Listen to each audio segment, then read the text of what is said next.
What's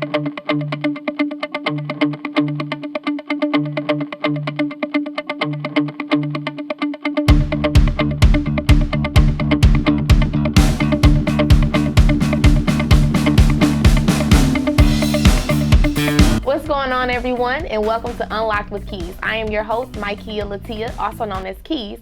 And on today's episode, we will be unlocking the story of mental health advocate, host of 4 Black Girls, and the driven blogger, Ashley Nickens.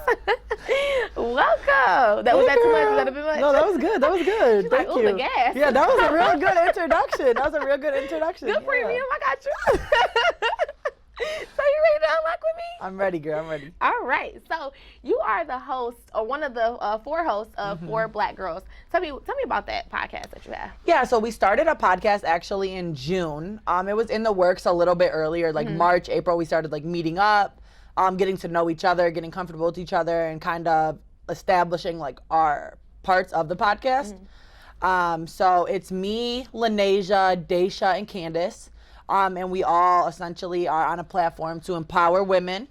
And we have some male listeners too. And have some male guests. Some advice for they women. Yeah, and even them, because I mean, everything I say isn't really geared toward women, and Ash Inspires is more geared toward like friendships and relationships, as well as like building or healing. Yeah. And I mean, that's kind of like binary as far as male or female. So. And I wanted to ask you, because you have the segment Ash Inspires, and you also have a blog called Ash Inspires. Yep. So tell me, what is the mission behind both the segment and your blog? Okay, so I started Ash Inspires after a really bad breakup.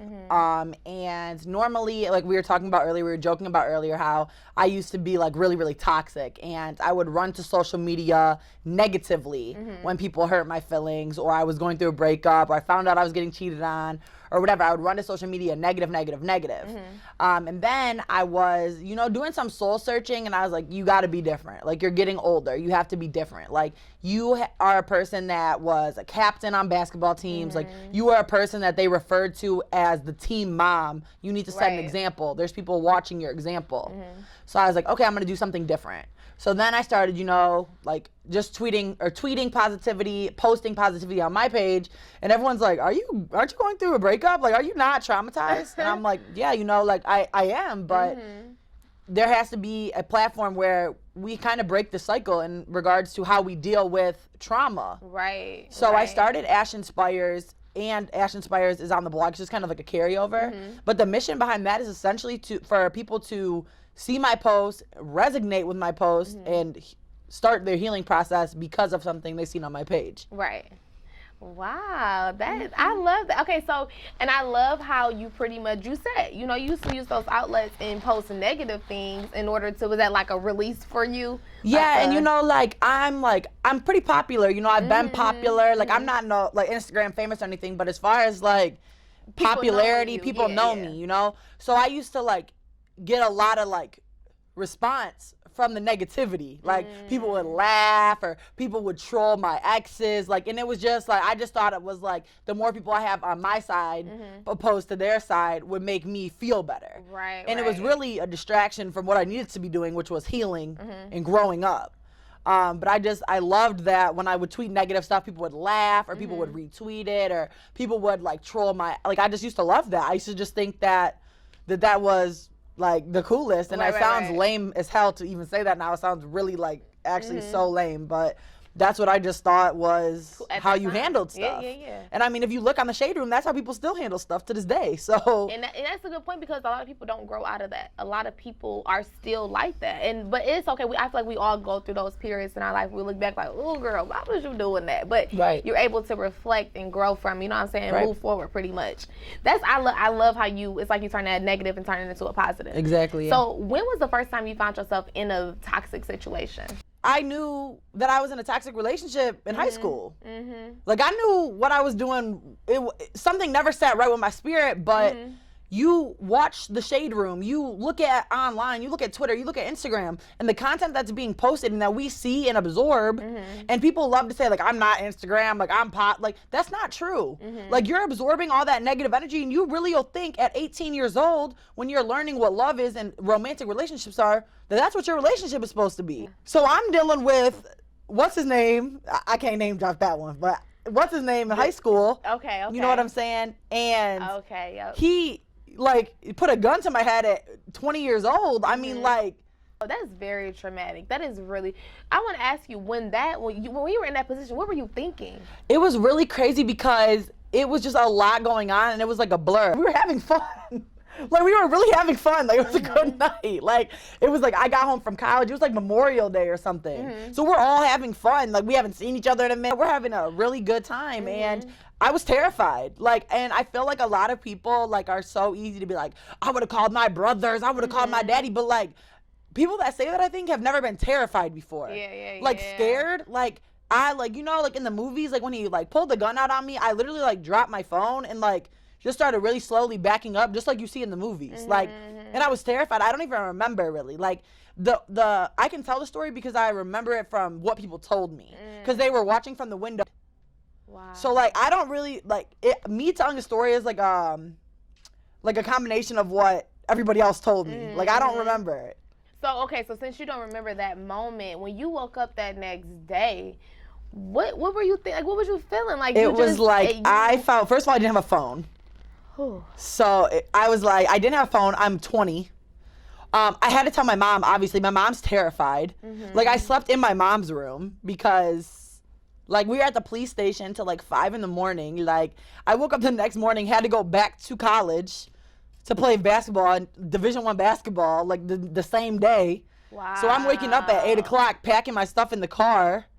You know what I'm saying? The police are calling my mom. My mom's like, what are you going to do? You're going to tell your coach that this happened and you got to go, you got to stay home, or you about to just drop the chart? What are you going to do? So it was just like a lot. It was a lot, you know, and it was a lot. And that's when I actually realized, like, all right, like, you might be getting, like, in over your head. Like, now you might be doing too much. When did you say, you know what, you had to look in the mirror and say to yourself, I need to do X, Y, and Z in order to grow and be a better woman? That would have definitely been after my, like, last relationship. So my last relationship obviously was obviously I was in a relationship. Like, this was my boyfriend with more people than my last one, but it's like the last one was serious. You know, he was grown, I was grown, we had adult jobs, we lived in the same house. You know what I'm saying? We're talking about marriage and kids. And looking back, it's so crazy because I was so conditioned to toxic behaviors that, like, toxic behaviors, like, wrapped up in a bow didn't look toxic to me. So unravel that. Yeah, so, like, you know, like, obviously, like, my exes in high school or even, like, in college would tell me things like, you not, like, oh, you about to wear that? Like, you not going, you better share your location, you know? Like, real controlling, and then real, like, passive when it came to me. Like, it would be you either really, really cared a lot or didn't care at all. It was never just like we were just happily in a relationship, like, just going like this. Like, you either was, like, drastically in love normally after you cheated on me, or you just did not care after, like, I would be like, okay, I don't want to be in a relationship anymore. Like, you about to keep cheating, then you don't care. Right. But then that don't care would come to you were banging on my mom's door at 3 in the morning. It's just kind of like, it was just toxic. But with the last situation, it was kind of like I hit rock bottom. Like, I'd never been that sad before. So I was like, okay, like, all right. Like, I don't know if it was karma. Like, I don't know, like, what it was. But it's like, I have never been that sad in my life. Like, and when I found out he was cheating on me, I moved out the same day. And we have not spoken since, like, is the crazy part. Really? So that's when I realized, like, okay, like, if you want to be in a relationship, like, not sleep around, not date around. If you want to be in a relationship, you're going to need to figure out some boundaries. Because at this point, it's just as much on you. Now, I have two things for that. First thing, do you feel like sex has been an issue with most relationships? Do you feel like sex creates that physical lust versus that, you know, really getting to know a person and being more intellectual? I feel like, yes, actually, and it's research that that's true. Yeah. And I know a lot of people think they can sleep around, they can have friends with benefits, and they don't care, and that's not true. Like, it's scientifically proven that's not true. I think that, to be honest, like, sex is something that should wait. Yeah, and I understand people, like, it's so normalized now. And I'm not sitting up here telling you to be celibate or anything like that or wait till marriage, because that's not what I'm doing. But me and my boyfriend did not have sex for, like, 5 months. And this is the best relationship I've ever been in, because it's like, are we having sex and that's why you like me? or do you actually give a shit about me? You know what I'm saying? And there's that post that was going around talking about like toxic sex is the best sex, and that's not true. I saw that. Right, but it's not sex. It's not that that's the best sex. It's that's the only quality they got for you. Yeah. Exactly. So you're gonna put it on a gold platter. They're a liar. They're a cheater. They're sneaky. They're not empathetic. They don't care about you, but they're having sex with you. So put that on the top because that's the best thing about the person. They like, I can handle this because you over here you're fulfilling me, quote unquote, in this area of my life. Right. Now, so do you feel, because I get it, we're, as women, I feel like women, we're always praised on, oh, marriage, you gotta be married, you gotta, find the one. Like, marriage is always something that has been instilled in women. Mostly men, I feel like, to an extent, but not to an extent how it is with women. So do you feel like it's more important to instill in women to be in a relationship with yourself first before jumping into with a man? Because I say that because my personal experiences, not that I've jumped into relationships, but being in relationships, it was until I got older, so I said, you know what? Let me date myself. Let me see what my kid like. Let me, you know what I'm saying? Let me figure that part out. Then I see, who come along after that. Yeah, and I feel like women are so quick, and it is women, like, are so quick to throw their whole entire life away for a boyfriend. Yes. And the one thing I can respect about men is they slam boundaries down. Like, women are so passive. Like, women will say, like, I want somebody that has a college degree, that has their own house and their own car. And you'll have someone that's still in college, not having a degree. They have their mom's car, and, they live with their homeboy, and you're like, well, I mean, it kind of fits what I'm saying. I see him going. You know what I'm saying? It kind of fits what I want. But a man is gonna say, I want somebody that has a college degree. That's either that preference. They're not putting up with you. They're not. They're not. And that's one thing I can really respect about men. And I think women need to do the same, because men got standards. Yeah. You know what I'm saying? They know what they want, them. and they don't bend that.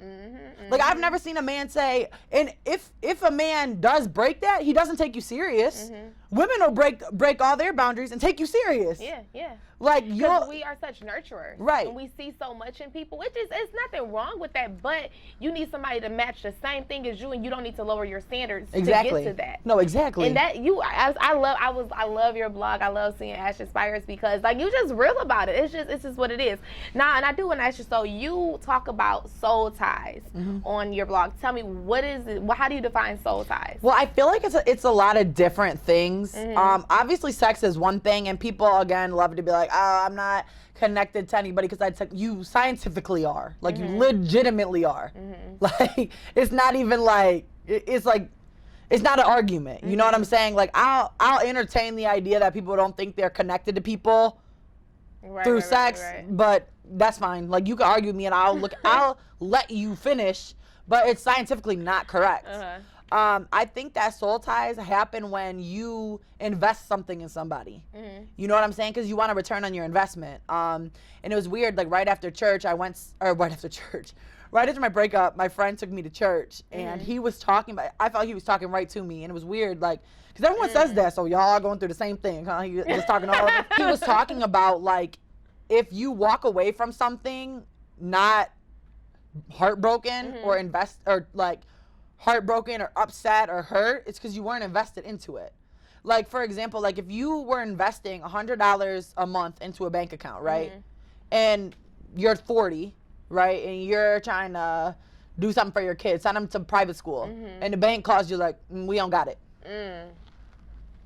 What do you mean you don't got? Like, you've been investing that money, you've been working hard to build that money and invest it into something that you think is going to pay off for you, and then the bank says, we ain't got it. So what do you think? What does a person carry on with them with the soul ties? Normally, unfortunately, a lot of toxicity, a lot of it, like, because normally, like, a lot of us aren't bonding to the right people.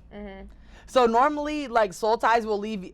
Soul ties sometimes, like, if you're in a relationship and it's a healthy relationship that's reciprocated on both sides, you're gonna carry with you positivity. You're gonna carry with you bravery, strength. Like, you're gonna want to try new things.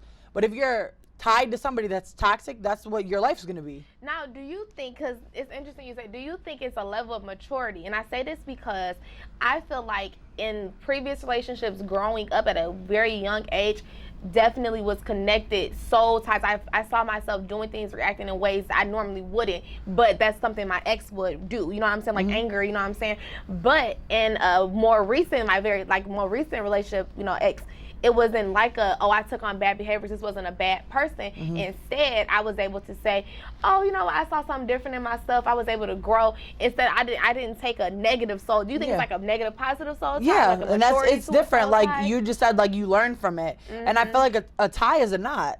So when you learn from it, you're undoing the knot. Yeah. You know what I'm saying? Like, okay, I learned that I need to be less reactive. I learned that I need to do this, and that's untying the knot. Some people like can just decide they're not good for each other and you can break apart. But some people need therapy to untie the knot. Because, I mean, the knot got wet, got rained on, it's moldy now. Like, you know, like, and it needs therapy to get undone. Like, it just can't be like, oh, yeah, like, we just weren't right for each other. I learned this. Like, he definitely taught me to be less reactive. And some stuff can be gentle. And I feel like a lot of times, like, I speak from a place of, like, trauma, because that's what I dealt with. I don't speak from a place where we just decided we weren't good for each other and went our separate ways. Like, I speak and give advice from a place where I was being lied to, manipulated, cheated on, disrespected. Like, so it's harder for me to, like, give advice to people that just broke off with people because they just didn't get along. And that happens. And I'm not naive to that happens. To be honest, like, if me and my boyfriend right now ever broke up, I think that it would be a lot healthier. When you were breaking loose from these soul ties, what healthy methods did you follow in order after you broke loose from these soul ties? So, like, the shit is, excuse my language, but it's ugly. And I feel like people think that, like, their healing process and, like, the breaking of ties they have to other people is just supposed to be like, oh, I'm going to go to the spa, I'm going to go to brunch with the girls, I'm going to get a massage. And you do need to do those things, don't get it wrong. But that's like after. Like, because I used to be at a point where I would, like, be in bed. Like, we broke up, but that breakup happened in August. In August, September, October, end of October, I like really remember this. I called my mom at like 5 a.m. Like, I can't get up, like, I can't do this, like, I need to, like, you need to check me in somewhere, like, I can't, like, I feel like I'm losing my mind, like, mind you, that this is after I'm thinking I'm healed, you know, like, this is after, like, 3 months go by, but that's when I really was like, okay, like, all right, yeah, the distractions wasn't working, you need to do some work. So, I mean, I think that starts with therapy. You can go to online therapy. You don't even have to see a therapist in the office. You could talk to somebody on the phone. There's therapists on the phone. They will text you. Like, they will FaceTime you. It's just so different, you know? And I feel like I did a lot of, like, affirmations, like daily affirmations. Like, I would literally, as corny as it sounds, like, look at myself in the mirror and I would be like, hello. I would be like, 6 a.m, I'm talking about cried myself to sleep till 3. Girl. And I'm 3 hours of sleep, like, okay, you're gonna have a good day today. If you don't have a good day today, it's gonna be okay. It's always tomorrow. Like, you're better than this. You're gonna get over this. And I would, like, literally look at myself in the mirror. Like, and sometimes I would be like, sometimes I would need more. Sometimes I would be like, we're gonna have a good day today. And that would be the end of it. But sometimes I'd be like, I'd have to convince myself, like, all right, if you cry, just please wait till lunch. Like, you can do this. Like, you eat your meal first. Like, you can do this. Like, you know what I'm saying? Like, you have people that support you. You have people that love you. You know what I'm saying? Like, I talked to you guys. Everybody reached out to me when that stuff happened. Yeah, I remember. Like, everybody. My phone had 150 texts at some point. Like, people were, like, really blowing me up. And I didn't even really say nothing about, like, being cheated on or nothing. Like, people just assumed, really. Because I said I need to take a social media break, and people were like, oh no, there's something wrong with her, we gotta check on her. But I feel like it's ugly, like, and you do a lot of daily affirmations, you do a lot of self-care. So, like, me, one thing I did was get real organized. So now I, like, have a calendar so I don't get overwhelmed, because, like, I feel like a lot of that, like, it just triggered me, and it made me real anxious for stuff sometimes. Like, so I make plans ahead of time. Like, I know when I have space to do things, like clean my room or visit my grandparents or hang out with my friends. And it just, like, stuff like that is the real self-care. Making sure that you're set up for success is the real self-care. Absolutely.